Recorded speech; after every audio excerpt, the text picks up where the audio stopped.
No niin, nytkö nukkaa on jonkun verran tuosta korjattu ja vielä kynttilät pallaa.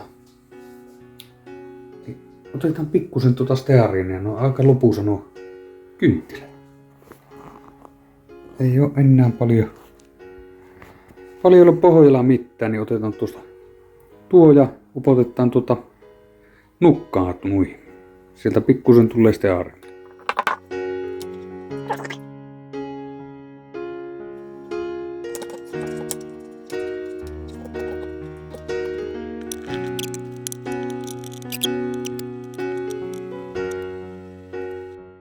No niin, otetaanpa tuosta vaikka pari tuomusta ja katsotaan syttyykö tämä. Ottaa vaikka tuohon ja tuohon.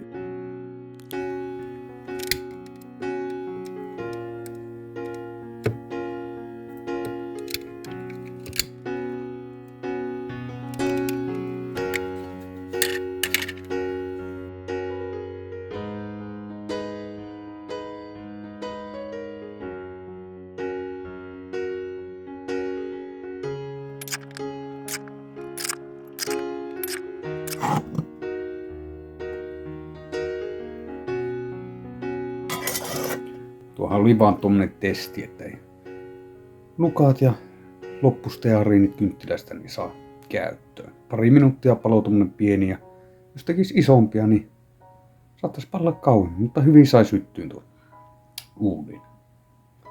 Joo, ei mitään.